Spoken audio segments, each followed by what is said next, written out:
Harp on Sports, the Bar, podcast, media, audio, and radio network. What do we have in store for you on this edition of the program?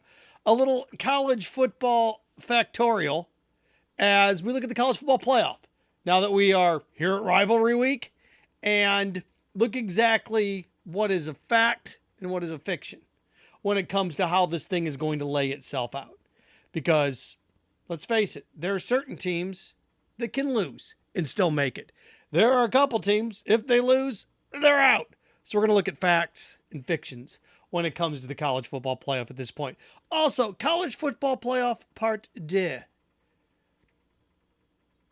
The group of 5, I make this case every single year at this time. I'm going to make it again.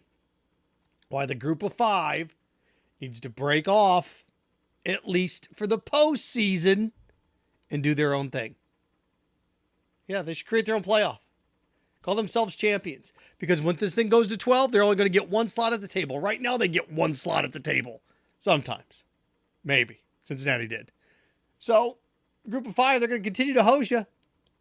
And there's a way for you to make a ton of money doing this. So, we're going to look at that. Also, NFL. Hall of Fame finalists, I guess Pro Football Hall of Fame finalists, unveiled the 28. Former Gator Fred Taylor, also former Jaguar on this list. There are, to me, 4 people that should be in without a doubt. It never works this way. There's one guy that should be a lock without a doubt. Without a doubt, that shouldn't even be up for debate. I think he is. And then it starts to get murky after that. You know, people can make a case against some of these guys. But I'm going to go through and tell you who the 4 should be in. And then the 4 debating for that final slot. Again, Harp on Sports, the Bar, podcast, media, audio, radio network. Follow, share, like, subscribe at Harp on Sports Twitter, at Harp on Sports Instagram, Harp on Sports, Auditory Route, Buzzsprout, Spotify, Apple Podcasts under Harp on Sports, the Bar, Harp on Sports Facebook page, Harp on Sports YouTube channel, and of course, harponsports.com. Okay, facts, fiction when it comes to the college football playoff. I know that there's now this sentiment that there's some SEC bias with this. This pageantry is what it is. Up until the final one, it's just putting pieces in place to create debates. I know people don't like that, and they think that's ridiculous. But come on, that's what it is. That's what it is at this point.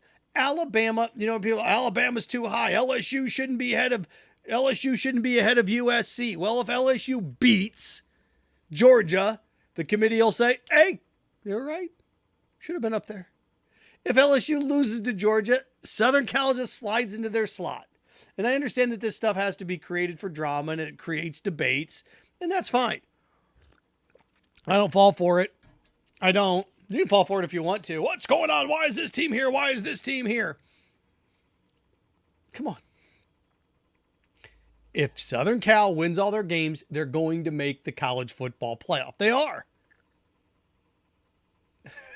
So, I mean, come on. I just think this is fascinating when we get this worked up about something that changes in 24, 72, 96 hours. In terms of the narrative. 2 weeks ago, Pac-12 doesn't blood, Pac-12, USC, UCLA. What are we going to, Oregon shouldn't be Oregon. Should they lost to Georgia? And then 2 weeks later, like, okay, I guess it's okay. Well, USC, Clemson shouldn't be in. North Carolina, what? Check. Here are the 2 things that without a doubt are true. Georgia and the Ohio State-Michigan winner are in. But without a doubt, Georgia and the Ohio State-Michigan winner are in. Now, Georgia could lose to Georgia Tech and then lose to LSU. I get it. But come on, let's be reasonable here. Georgia can lose in the SEC championship game and they're still in. So Georgia, Ohio State-Michigan winner, in. Without a doubt. Those 2 things are true. If TCU runs the table, they are in. If TCU loses, then your debates begin. So that's a little fiction. You can't exactly, what's going on. If TCU wins all their games, they're going to make it. To me, your debate gets down to this.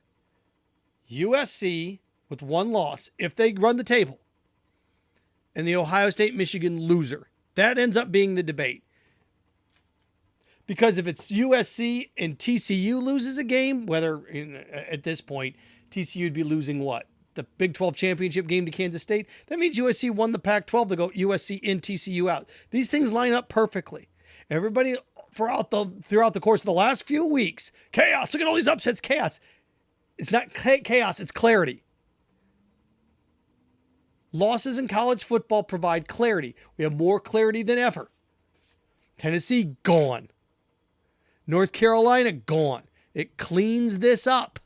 It just does. Ohio State, Michigan, not really going to clean anything up, but it's going to lock somebody in. So those are my facts. Ohio State, Michigan winner in. Georgia in. Here's some that fictions. LSU's in if they run the table. No. Well, here's what happens in this case. If LSU beats Georgia, you have Ohio State, or let's say Ohio State runs the table, TCU runs the table. Now you start to have debates over, okay, we got to put LSU and Georgia in. Would they do that? I don't think there's a guarantee with that. Now, what benefits them, let's say Ohio State beats Michigan, and they just move Michigan back to 4 and leave LSU at 5. Well, under that logic, then LSU is sitting there going, wait a second here. If we win next week, we'll jump Michigan, which they would. Because it's all about laying things out, for theatricality. The one that Clemson can win out, they're not in. That's a fiction. They won't make it if they win out and some of these other things happen. In each of these scenarios, how do you get in? Ohio State beat Michigan. They're in. Georgia beat Georgia Tech. They're in. LSU run the table. Clemson, I don't think Clemson really won't matter for LSU. Run the table and have USC get beat. That's their scenario. That's their path. The Ohio State-Michigan winner, in. Ohio State-Michigan loser, they turn around. Ohio State-Michigan loser needs Georgia to win. All these teams with one loss need Georgia to win. Ohio State-Michigan loser needs Georgia to win. TCU needs Georgia to win. USC needs Georgia to win. Clemson needs Georgia to win. Because once you get LSU out of the equation, you need to turn the SEC into a one-bid conference. And look, the Ohio State-Michigan winner, if they go to the Big Ten championship game and Purdue knocks them off or Iowa knocks them off, then the Big Ten becomes a one-bid conference. Even though they didn't win the conference, they'd go and the one-loss team would be on the outside looking in. Clemson, again, Clemson needs Georgia to win. Clemson probably needs TCU to lose in the Big 12 championship game. Can't have them lose this week and then win the Big 12 because they have a little arc then at that point. Clemson needs Notre Dame to beat USC.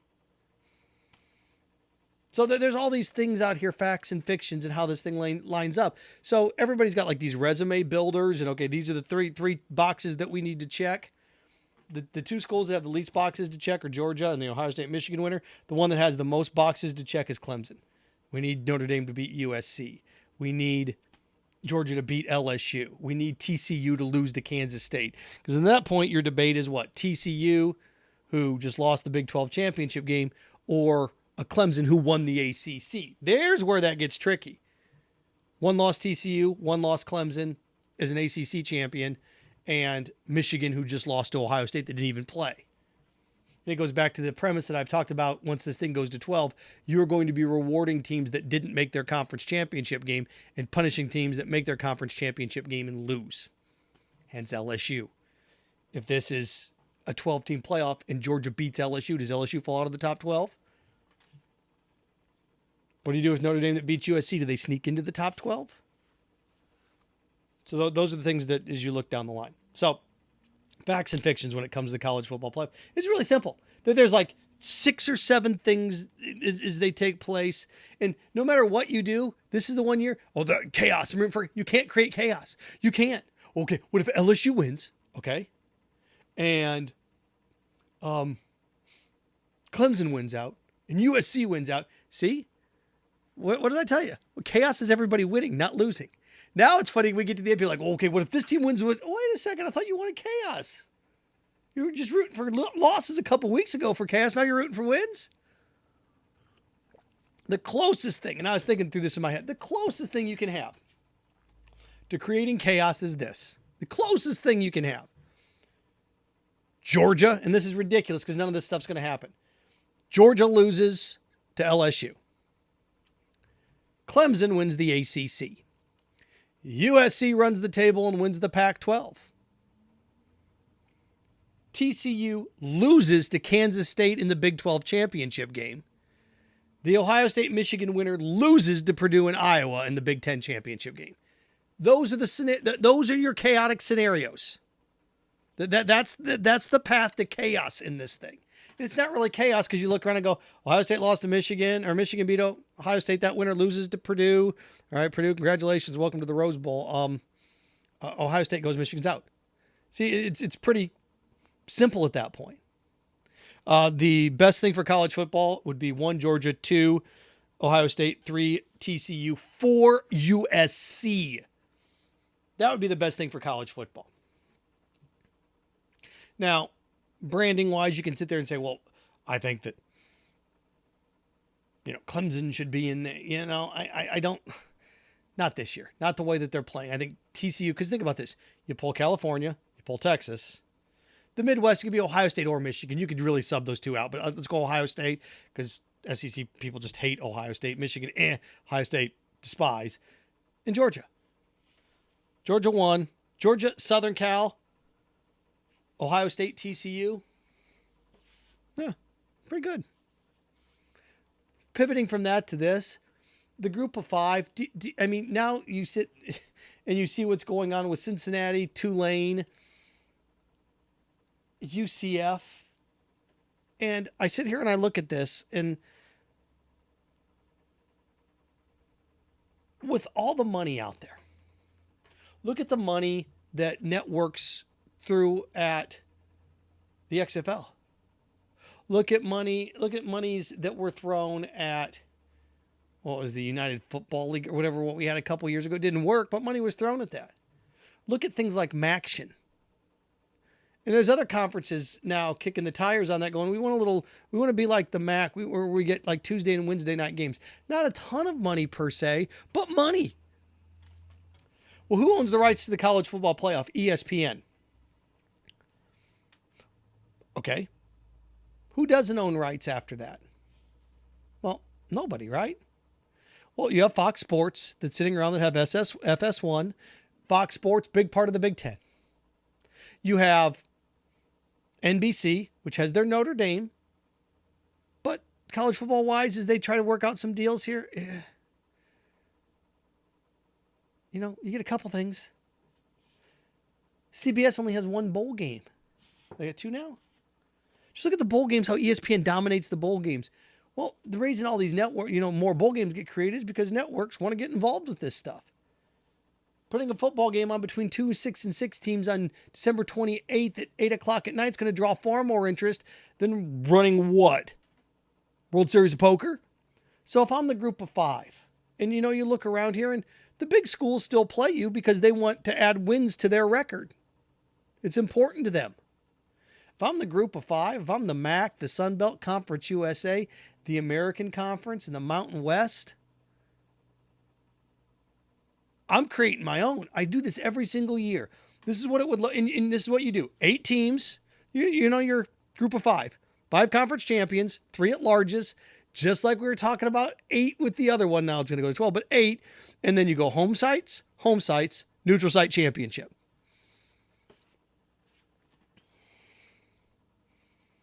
Three-week event. And you can start that sucker when? December 20th, December 27th, January 3rd. Or in that vicinity. That's what I would do. So this is what it would look like this year. And again, not in any particular order. Your conference champions would be who? Well, just for argument's sake, let's say Cincinnati wins the American Conference. It would be Cincinnati, University of Tennessee or Texas San Antonio, Boise State, Ohio, and who? Coastal. So the top 4 would host the other 4. And your at-larges would be Tulane, UCF, and Troy.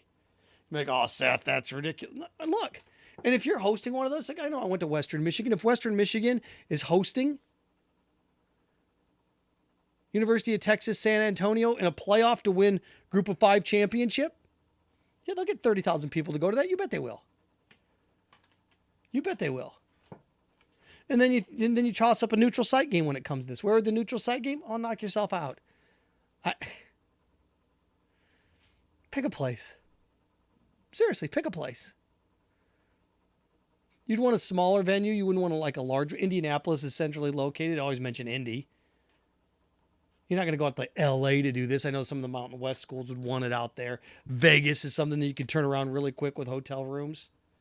But I would have a Group of 5 championship. And if you really want to do it, then fine, let one of the Group of 5s host the championship for all I care. That way you know you have a packed crowd. Whoever the 1 seed is hosts. The highest seed hosts. Oh, that's ridiculous. Look, the money that NBC and CBS and Fox pour into these things, you're going to have 7 games. And 2 on Saturday, 2 on... No, we're competing with the NFL. I know. It gets tricky, doesn't it? It gets tricky. But, with the Mountain West involved with this, West Coast, or more West, different time zone, you can have a game kickoff at 7 and another game kickoff at 10, which is 8, 2, 2. There's your 4 on a Wednesday, or like a Wednesday, Thursday, 1 at 7, 1 at 10:30, or 1 at 6:30. Boom, boom, those go. And now the next week you're down to 4. Those go. Then you got your championship. Group of 5. Put your own playoff together. TV networks. ESPN owns the college football playoff. They own all the bowls. Do it this. It's a Group of 5 playoff. Well, then you're not going to get a seat at the table in the big game. You're right. 8 of you will get a seat at the table in your own game. You're asking for essentially 1 team to get a turkey leg at Thanksgiving, where 8 of you can share the turkey. They're not going to let one of you in this playoff anyway. Create your own. Create your own. Well, then they'll shut us out. They're still going to pay you for these games because these schools like Mississippi and Mississippi State and even Vandy to some instance, and they'll just go through like the Syracuses of the world. They're going to play MAC schools, Sunbelt schools, because they want to get 6-7 wins. They're going to keep talking about breaking off. Start this. This would work. So, okay. Group of 5. Create your own playoff.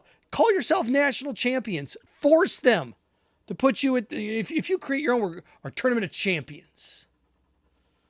So it's called the tournament of champions. College football national. And you create your own. We're national champions. No, you're not. You didn't. No, we're champions.